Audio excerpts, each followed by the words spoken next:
ਪਿਆਰੇ ਵਿਦਿਆਰਥੀਓ, ਪਿਛਲੇ ਲੈਕਚਰ ਦੇ ਵਿੱਚ ਅਸੀਂ ਡਿਸਕਸ ਕੀਤਾ ਸੀ ਪੋਲੀਟੀਕਲ ਕਲਚਰ ਦਾ ਮੀਨਿੰਗ ਤੇ ਉਹਦੀਆਂ ਵਿਸ਼ੇਸ਼ਤਾਵਾਂ। ਅੱਜ ਦੇ ਲੈਕਚਰ ਵਿੱਚ ਅਸੀਂ ਡਿਸਕਸ ਕਰਨਾ ਆ ਕਾਈਂਡਸ ਆਫ ਪੋਲੀਟੀਕਲ ਕਲਚਰ, ਯਾਨੀ ਕਿ ਰਾਜਨੀਤਿਕ ਸੱਭਿਆਚਾਰ ਦੀਆਂ ਕਿਸਮਾਂ। ਤੇ ਆਓ ਆਪਾਂ ਟੌਪਿਕ ਸ਼ੁਰੂ ਕਰਦੇ ਹਾਂ। ਸੋ ਰਾਜਨੀਤਿਕ ਸੱਭਿਆਚਾਰ ਦੀਆਂ ਕਿਸਮਾਂ ਦੀ ਗੱਲ ਕਰੀਏ ਤਾਂ ਆਲਮੰਡ ਦੇ ਅਨੁਸਾਰ, ਜੇਕਰ ਕੁਐਸਚਨ ਆ ਜਾਵੇ ਕਿ ਆਲਮੰਡ ਦੇ ਅਨੁਸਾਰ ਰਾਜਨੀਤਿਕ ਸੱਭਿਆਚਾਰ ਦੀਆਂ ਕਿੰਨੀਆਂ ਕਿਸਮਾਂ ਨੇ, ਸੋ ਟੋਟਲ 3 ਟਾਈਪਸ ਨੇ ਅਕੋਰਡਿੰਗ ਟੂ ਆਲਮੰਡ। ਪਹਿਲੀ ਹੈ ਸੰਕੀਰਣ ਰਾਜਨੀਤਿਕ ਸੱਭਿਆਚਾਰ, ਦੂਸਰੀ ਹੈ ਪ੍ਰਾਧੀਨ ਰਾਜਨੀਤਿਕ ਸੱਭਿਆਚਾਰ, ਤੀਸਰੀ ਹੈ ਸਹਿਭਾਗੀ ਰਾਜਨੀਤਿਕ ਸੱਭਿਆਚਾਰ। ਸੋ ਸੰਕੀਰਣ ਰਾਜਨੀਤਿਕ ਸੱਭਿਆਚਾਰ ਕਿਹੜਾ ਹੁੰਦਾ ਆ?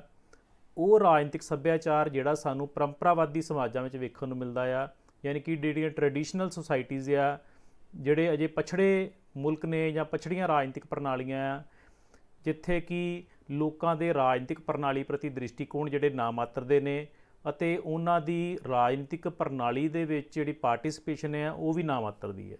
ਸੋ ਅਜਿਹਾ ਰਾਜਨੀਤਿਕ ਸੱਭਿਆਚਾਰ ਸਾਨੂੰ ਪਛੜੀਆਂ ਰਾਜਨੀਤਿਕ ਪ੍ਰਣਾਲੀਆਂ ਵਿੱਚ ਵੇਖਣ ਨੂੰ ਮਿਲਦਾ ਆ, ਜਿੱਥੇ ਇੱਕ ਹੀ ਢਾਂਚਾ ਅਨੇਕਾਂ ਤਰ੍ਹਾਂ ਦੇ ਕੰਮ ਕਰਦਾ ਹੈ, ਯਾਨੀ ਕਿ ਉੱਥੇ ਬਹੁਤ ਘੱਟ ਵਿਸ਼ੇਸ਼ੀਕਰਨ ਸਾਨੂੰ ਵੇਖਣ ਨੂੰ ਮਿਲਦਾ ਆ, ਯਾਨੀ ਕਿ ਇੱਕ ਹੀ ਰਾਜਨੀਤਿਕ ਢਾਂਚਾ ਜਿਹੜਾ ਆ ਉਹਨੂੰ ਕਈ ਤਰ੍ਹਾਂ ਦੇ ਕੰਮ ਕਰਨੇ ਪੈਂਦੇ ਹੋਣਗੇ, ਜਾਂ ਇੱਕ ਹੀ ਰਾਜਨੀਤਿਕ ਢਾਂਚਾ ਜਿਹੜਾ ਆ ਉਹ ਮਲਟੀਪਲ ਟਾਈਪਸ ਆਫ ਫੰਕਸ਼ਨਸ ਜਿਹੜੇ ਨੇ ਉਹ ਪਰਫਾਰਮ ਕਰਦਾ ਆ। ਅਤੇ ਅਜਿਹੇ ਸਮਾਜ ਜਿਹੜੇ ਨੇ ਜਾਂ ਅਜਿਹੀਆਂ ਰਾਜਨੀਤਿਕ ਪ੍ਰਣਾਲੀਆਂ ਜਿਹੜੀਆਂ ਨੇ, ਉੱਥੇ ਲੋਕਾਂ ਨੂੰ ਰਾਜਨੀਤਿਕ ਪ੍ਰਣਾਲੀ ਦੇ ਬਾਰੇ ਕੋਈ ਗਿਆਨ ਨਹੀਂ ਹੁੰਦਾ, ਨਾ ਹੀ ਉਹਨਾਂ ਦੇ ਰਾਜਨੀਤਿਕ ਪ੍ਰਣਾਲੀ ਪ੍ਰਤੀ ਕੋਈ ਦ੍ਰਿਸ਼ਟੀਕੋਣ ਹੁੰਦੇ ਨੇ, ਕਿਉਂਕਿ ਉਹ ਸਮਾਜ ਜਿਹੜੇ ਨੇ ਬਹੁਤ ਪਛੜੇ ਹੋਏ ਹੁੰਦੇ ਆ। ਮੇਨਲੀ ਜਿਹੜੀਆਂ ਟਰਾਈਬਲ ਸੁਸਾਇਟੀਜ਼ ਆ, ਉਹਨਾਂ ਸਮਾਜਾਂ ਦੇ ਵਿੱਚ ਲੋਕਾਂ ਦੀ ਰਾਜਨੀਤਿਕ ਪ੍ਰਣਾਲੀ ਵਿੱਚ ਹਿੱਸੇਦਾਰੀ ਜਿਹੜੀ ਆ ਉਹ ਨਾ ਮਾਤਰ ਹੁੰਦੀ ਆ, ਅਤੇ ਉਹਨਾਂ ਨੂੰ ਰਾਜਨੀਤਿਕ ਮਾਮਲਿਆਂ ਬਾਰੇ ਕੋਈ ਗਿਆਨ ਨਹੀਂ ਹੁੰਦਾ, ਨਾ ਹੀ ਉਹ ਰਾਜਨੀਤਿਕ ਪ੍ਰਣਾਲੀ ਵਿੱਚ ਕੋਈ ਭੂਮਿਕਾ ਨਿਭਾਉਂਦੇ ਨੇ, ਨਾ ਹੀ ਕੋਈ ਇੰਟਰਸਟ ਲੈਂਦੇ ਨੇ। ਸੋ ਅਜਿਹੇ ਸਮਾਜ ਜਿਹੜੇ ਆ, ਉਹਨਾਂ ਦਾ ਜਿਹੜਾ ਰਾਜਨੀਤਿਕ ਸੱਭਿਆਚਾਰ ਆ ਉਹਨੂੰ ਅਸੀਂ ਕੀ ਕਹਿੰਦੇ ਆ? ਸੰਕੀਰਣ ਰਾਜਨੀਤਿਕ ਸੱਭਿਆਚਾਰ, ਯਾਨੀ ਕਿ ਪੈਰੋਕੀਅਲ ਪੋਲੀਟੀਕਲ ਕਲਚਰ। ਉਸ ਤੋਂ ਬਾਅਦ ਆਉਂਦੇ ਨੇ ਪ੍ਰਾਧੀਨ ਰਾਜਨੀਤਿਕ ਸੱਭਿਆਚਾਰ, ਯਾਨੀ ਕਿ ਸਬਜੈਕਟ ਪੋਲੀਟੀਕਲ ਕਲਚਰ। ਅਜਿਹਾ ਰਾਜਨੀਤਿਕ ਸੱਭਿਆਚਾਰ ਜਿਹੜਾ ਆ ਉਹ ਉਹਨਾਂ ਮੁਲਕਾਂ ਵਿੱਚ ਪਾਇਆ ਜਾਂਦਾ ਹੈ ਜਿਹੜੇ ਕਿ ਅਜੇ ਦੂਸਰੇ ਮੁਲਕਾਂ ਦੇ ਅਧੀਨ ਨੇ ਜਾਂ ਦੂਜੇ ਮੁਲਕਾਂ ਦੀਆਂ ਕੌਲੋਨੀਜ਼ ਨੇ। ਜਿੱਦਾਂ ਕਿ ਨਾਂ ਤੋਂ ਹੀ ਕਲੀਅਰ ਆ, ਪ੍ਰਾਧੀਨ ਰਾਜਨੀਤਿਕ ਸੱਭਿਆਚਾਰ, ਯਾਨੀ ਕਿ ਉਹ ਕੰਟਰੀਜ਼ ਜਾਂ ਉਹ ਪੋਲੀਟੀਕਲ ਸਿਸਟਮ ਜਿਹੜੇ ਕਿ ਅਜੇ ਦੂਜੇ ਕੰਟਰੀਜ਼ ਦੀ ਕੌਲੋਨੀਜ਼ ਵਜੋਂ ਕੰਮ ਕਰ ਰਹੇ ਆ, ਜਾਂ ਜਿਨ੍ਹਾਂ ਨੇ ਨਵੀਂ ਆਜ਼ਾਦੀ ਲਈ ਆ, ਉਹਨਾਂ ਦਾ ਰਾਜਨੀਤਿਕ ਸੱਭਿਆਚਾਰ ਵੀ ਇਸ ਕੈਟੇਗਰੀ ਦੇ ਵਿੱਚ ਆਏਗਾ, ਪ੍ਰਾਧੀਨ ਰਾਜਨੀਤਿਕ ਸੱਭਿਆਚਾਰ। ਅਜਿਹੇ ਮੁਲਕਾਂ ਦੇ ਵਿੱਚ ਕਿੱਦਾਂ ਦਾ ਪੋਲੀਟੀਕਲ ਕਲਚਰ ਹੁੰਦਾ ਆ? ਆਮ ਤੌਰ 'ਤੇ ਲੋਕ ਜਿਹੜੇ ਆ ਉਹ ਰਾਜਨੀਤਿਕ ਪ੍ਰਣਾਲੀ ਵਿੱਚ ਕੋਈ ਦਿਲਚਸਪੀ ਨਹੀਂ ਲੈਂਦੇ, ਨਾ ਹੀ ਰਾਜਨੀਤਿਕ ਪ੍ਰਣਾਲੀ ਦੇ ਵਿੱਚ ਕੋਈ ਅਹਿਮ ਭੂਮਿਕਾ ਨਿਭਾਉਂਦੇ ਨੇ, ਪਰੰਤੂ ਉਹ ਸਰਕਾਰ ਦੁਆਰਾ ਜਾਂ ਪੋਲੀਟੀਕਲ ਸਿਸਟਮ ਦੁਆਰਾ ਬਣਾਏ ਗਏ ਜਿਹੜੇ ਕਾਨੂੰਨ ਆ ਉਹਨਾਂ ਨੂੰ ਬਿਨਾਂ ਕਿਸੇ ਵਿਰੋਧਤਾ ਦੇ ਸਵੀਕਾਰ ਕਰ ਲੈਂਦੇ ਨੇ।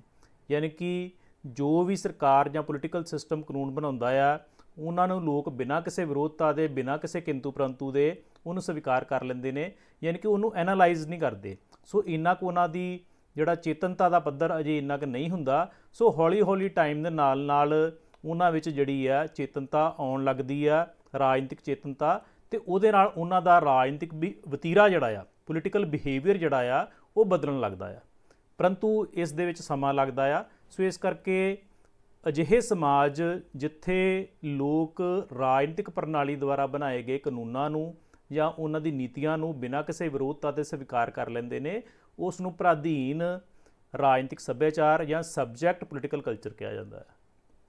ਤੀਸਰਾ ਜਿਹੜਾ ਰਾਜਨੀਤਿਕ ਸੱਭਿਆਚਾਰ ਆ ਉਹ ਹੈ ਸਹਿਭਾਗੀ ਰਾਜਨੀਤਿਕ ਸੱਭਿਆਚਾਰ, ਯਾਨੀ ਕਿ ਪਾਰਟੀਸਿਪੈਂਟ ਪੋਲੀਟੀਕਲ ਕਲਚਰ।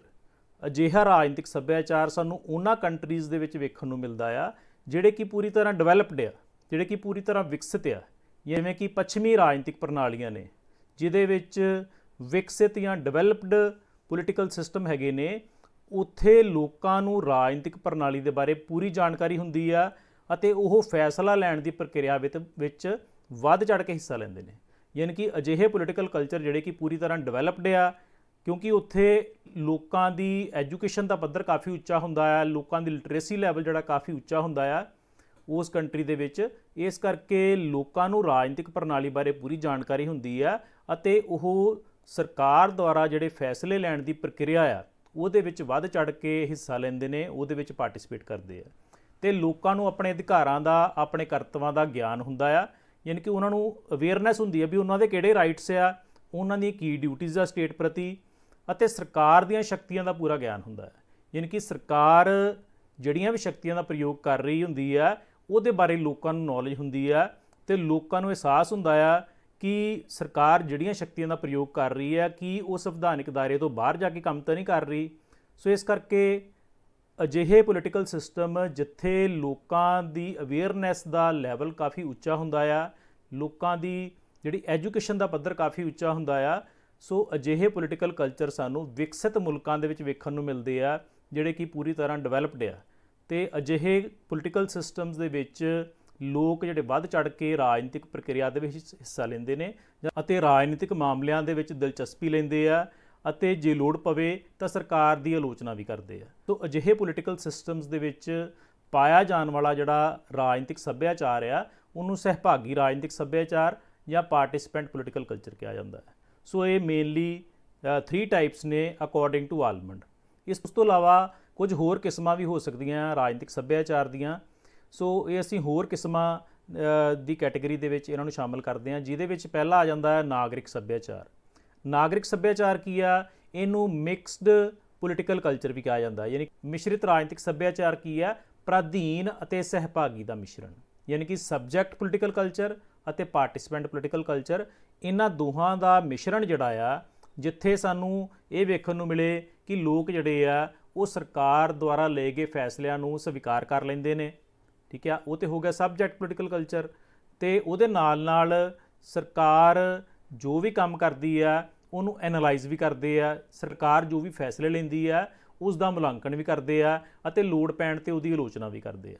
ਸੋ ਇਸ ਤਰੀਕੇ ਨਾਲ ਉਹ ਪੋਲੀਟੀਕਲ ਸਿਸਟਮਸ ਜਿਹਦੇ ਵਿੱਚ ਸਾਨੂੰ ਇਹ 2 ਤਰ੍ਹਾਂ ਦਾ ਪੋਲੀਟੀਕਲ ਕਲਚਰ ਵੇਖਣ ਨੂੰ ਮਿਲਦਾ ਹੈ, ਪ੍ਰਾਧੀਨ ਅਤੇ ਸਹਿਭਾਗੀ, ਇਹਨਾਂ ਦੋਹਾਂ ਦਾ ਮਿਸ਼ਰਣ, ਉਹਨੂੰ ਅਸੀਂ ਕਹਿੰਦੇ ਨਾਗਰਿਕ ਸੱਭਿਆਚਾਰ। ਉਸ ਤੋਂ ਬਾਅਦ ਆਉਂਦਾ ਵਿਚਾਰਾਤਮਕ ਰਾਜਨੀਤਿਕ ਸੱਭਿਆਚਾਰ।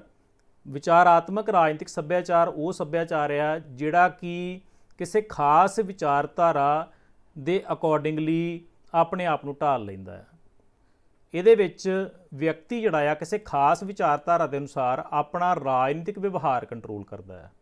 ਯਾਨੀ ਕਿ ਜੇਕਰ ਕਿਸੇ ਪੋਲੀਟੀਕਲ ਸਿਸਟਮ ਦੀ ਇੱਕ ਪਰਟੀਕੂਲਰ ਆਈਡੀਓਲੋਜੀ ਆ ਅਤੇ ਵਿਅਕਤੀ ਜਿਹੜਾ ਆ ਉਹ ਬਾਉਂਡ ਆ, ਵਿਅਕਤੀ ਜਿਹੜਾ ਮਜਬੂਰ ਆ ਉਸ ਵਿਚਾਰਧਾਰਾ ਦੇ ਅਨੁਸਾਰ ਆਪਣਾ ਰਾਜਨੀਤਿਕ ਵਿਵਹਾਰ ਐਡਜਸਟ ਕਰਦਾ ਆ, ਜਾਂ ਆਪਣੇ ਜਿਹੜੇ ਉਹਦੇ ਦ੍ਰਿਸ਼ਟੀਕੋਣ ਆ ਜਾਂ ਕਦਰਾਂ ਕੀਮਤਾਂ ਨੇ ਉਹ ਉਸ ਵਿਚਾਰਧਾਰਾ ਦੇ ਅਨੁਸਾਰ ਡਿਵੈਲਪ ਕਰਦਾ ਆ, ਤਾਂ ਇਹਦਾ ਮਤਲਬ ਕਿ ਉਹਦਾ ਰਾਜਨੀਤਿਕ ਸੱਭਿਆਚਾਰ ਜਿਹੜਾ ਆ ਉਹ ਵਿਚਾਰਾਤਮਕ ਰਾਜਨੀਤਿਕ ਸੱਭਿਆਚਾਰ ਹੈ।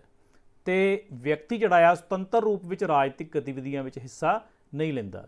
ਯਾਨੀ ਕਿ ਵਿਅਕਤੀ ਜਿਹੜਾ ਬਾਉਂਡ ਹੋ ਗਿਆ ਕਿ ਉਹਨੂੰ ਇੱਕ ਪਰਟੀਕੂਲਰ ਆਈਡੀਓਲੋਜੀ ਦਿੱਤੀ ਗਈ, ਜਿੱਦਾਂ ਹੁਣ ਸਾਮਵਾਦੀ ਮੁਲਕ ਨੇ, ਅਤੇ ਉੱਥੇ ਜਿਹੜਾ ਆ ਵਿਅਕਤੀ ਕਮਿਊਨਿਸਟ ਆਈਡੀਓਲੋਜੀ ਦੇ ਅਗੇਂਸਟ ਨਹੀਂ ਜਾ ਸਕਦਾ, ਉਹਨੂੰ ਕਮਿਊਨਿਸਟ ਆਈਡੀਓਲੋਜੀ ਦੇ ਵਿੱਚ ਰਹਿ ਕੇ ਹੀ ਆਪਣਾ ਜਿਹੜਾ ਪੋਲੀਟੀਕਲ ਕਲਚਰ ਆ ਡਿਵੈਲਪ ਕਰਨਾ ਪੈਂਦਾ ਆ, ਆਪਣੇ ਦ੍ਰਿਸ਼ਟੀਕੋਣ ਆ, ਕਦਰਾਂ ਕੀਮਤਾਂ ਨੇ ਜਾਂ ਭਾਵਨਾਵਾਂ ਨੇ ਉਹ ਡਿਵੈਲਪ ਕਰਨੀਆਂ ਪੈਂਦੀਆਂ ਨੇ।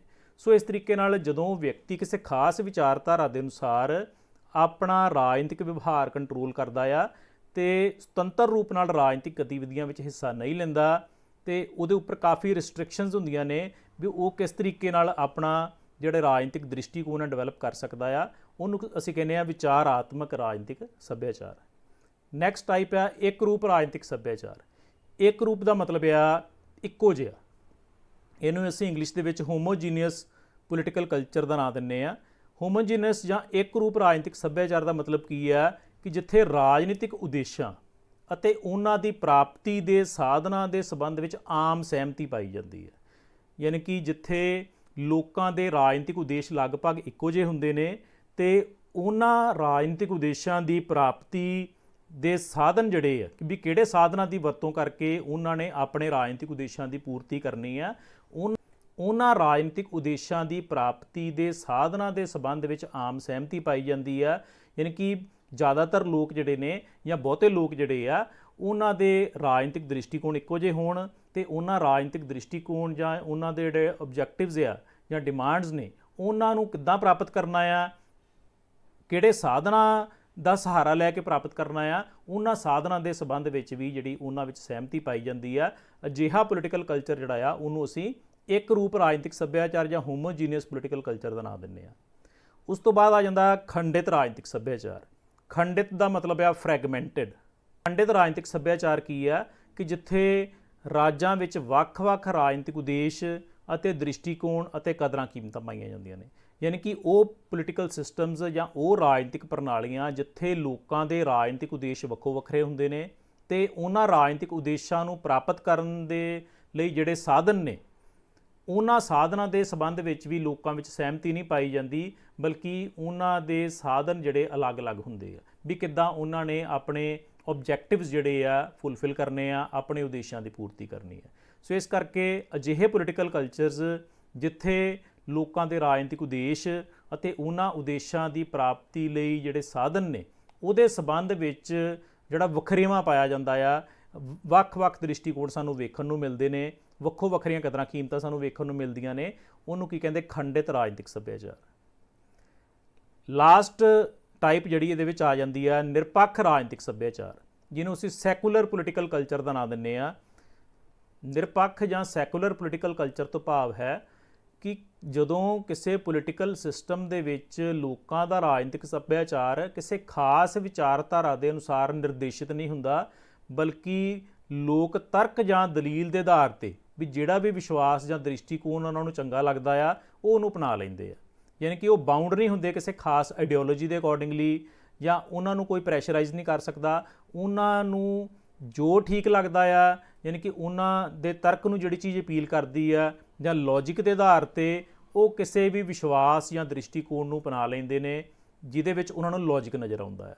ਸੋ ਉਹ ਪੋਲੀਟੀਕਲ ਕਲਚਰ ਜਿਹੜਾ ਆ ਉਹਨੂੰ ਸੈਕੂਲਰ ਪੋਲੀਟੀਕਲ ਕਲਚਰ ਦਾ ਨਾਂ ਦਿੱਤਾ ਜਾਂਦਾ ਹੈ, ਯਾਨੀ ਨਿਰਪੱਖ ਰਾਜਨੀਤਿਕ ਸੱਭਿਆਚਾਰ। ਯਾਨੀ ਕਿ ਨਿਰਪੱਖ ਯਾਨੀ ਕਿ ਬਿਨਾਂ ਕਿਸੇ ਪੱਖਪਾਤ ਦੇ ਜਦੋਂ ਵਿਅਕਤੀ ਜਾਂ ਲੋਕ ਜਿਹੜੇ ਨੇ ਉਹ ਇੱਕ ਖਾਸ ਤਰ੍ਹਾਂ ਦਾ ਰਾਜਨੀਤਿਕ ਸੱਭਿਆਚਾਰ ਡਿਵੈਲਪ ਕਰ ਲੈਂਦੇ ਨੇ ਜਿਹੜਾ ਕਿ ਤਰਕ ਅਤੇ ਬੁੱਧੀ ਨੂੰ ਅਪੀਲ ਕਰਦਾ ਆ ਜਾਂ ਬੇਸਡ ਔਨ ਲੌਜਿਕ ਹੁੰਦਾ ਆ, ਯਾਨੀ ਕਿ ਕਿਸੇ ਖਾਸ ਵਿਚਾਰਧਾਰਾ ਜਾਂ ਖਾਸ ਆਈਡੀਓਲੋਜੀ ਦੇ ਅਕੋਰਡਿੰਗਲੀ ਜਿਹੜਾ ਨਿਰਦੇਸ਼ਿਤ ਨਹੀਂ ਹੁੰਦਾ। ਸੋ ਇਹ ਜਿਹੜੀਆਂ ਨੇ ਅਦਰ ਟਾਈਪਸ ਦੇ ਵਿੱਚ ਆ ਜਾਂਦੀਆਂ ਨੇ। ਸੋ ਇਸ ਕਰਕੇ ਇਹਦੇ ਵਿੱਚ ਕੁਐਸਚਨ ਜਿਹੜਾ ਹੈ ਇੱਦਾਂ ਆ ਸਕਦਾ ਹੈ ਕਿ ਰਾਜਨੀਤਿਕ ਸੱਭਿਆਚਾਰ ਦੀਆਂ ਕਿਸਮਾਂ ਜਿਹੜੀਆਂ ਨੇ ਅਕੋਰਡਿੰਗ ਟੂ ਆਲਮੰਡ ਕੀ ਨੇ, ਤੇ ਫਿਰ ਤਾਂ ਇਹ ਤਿੰਨ ਟਾਈਪਸ ਜਿਹੜੀਆਂ ਦੇਣੀਆਂ ਨੇ, ਸੰਕੀਰਣ ਰਾਜਨੀਤਿਕ ਸੱਭਿਆਚਾਰ, ਪ੍ਰਾਧੀਨ ਰਾਜਨੀਤਿਕ ਸੱਭਿਆਚਾਰ ਤੇ ਸਹਿਭਾਗੀ ਰਾਜਨੀਤਿਕ ਸੱਭਿਆਚਾਰ। ਬਟ ਜੇ ਇਨ ਜਨਰਲ ਆਉਂਦਾ ਹੈ ਕੁਐਸਚਨ ਕਿ ਰਾਜਨੀਤਿਕ ਸੱਭਿਆਚਾਰ ਦੀਆਂ ਕਿਸਮਾਂ ਕਿਹੜੀਆਂ ਨੇ, ਤਾਂ ਉਹਦੇ ਵਿੱਚ ਤੁਸੀਂ ਆਲਮੰਡ ਦਾ ਨਾਮ ਦਾ ਰੈਫਰੈਂਸ ਦੇ ਕੇ ਤੁਸੀਂ ਇਹ ਵੀ ਤਿੰਨ ਲਿਖ ਸਕਦੇ ਜੇ, ਜਾਂ ਅਦਰ ਟਾਈਪਸ ਜਿਹੜੀਆਂ ਨੇ ਉਹਦੇ ਵਿੱਚ 5 ਟਾਈਪਸ ਜਿਹੜੀਆਂ ਤੁਸੀਂ ਲਿਖ ਸਕਦੇ ਜੇ। ਸੋ ਇਹ ਸੀਗਾ ਰਾਜਨੀਤਿਕ ਸੱਭਿਆਚਾਰ ਦੀਆਂ ਕਿਸਮਾਂ। ਬਾਕੀ ਜੇਕਰ ਤੁਸੀਂ ਰਾਜਨੀਤਿਕ ਸੱਭਿਆਚਾਰ ਦਾ ਮੀਨਿੰਗ ਜਾਂ ਵਿਸ਼ੇਸ਼ਤਾਵਾਂ ਅੰਡਰਸਟੈਂਡ ਕਰਨੀਆਂ ਨੇ ਤਾਂ ਟਾਈਪਸ ਤੋਂ ਪਹਿਲਾਂ ਤੁਸੀਂ ਉਹ ਵੀਡੀਓ ਤੁਸੀਂ ਵੇਖ ਸਕਦੇ ਜੇ, ਜਿਹਦਾ ਲਿੰਕ ਮੈਂ ਡਿਸਕ੍ਰਿਪਸ਼ਨ ਵਿੱਚ ਦੇ ਦਿਆਂਗਾ। ਸੋ ਨੈਕਸਟ ਵੀਡੀਓ ਦੇ ਵਿੱਚ ਨਵੇਂ ਟੌਪਿਕ ਬਾਰੇ ਗੱਲਬਾਤ ਕਰਾਂਗੇ। Thank you so much.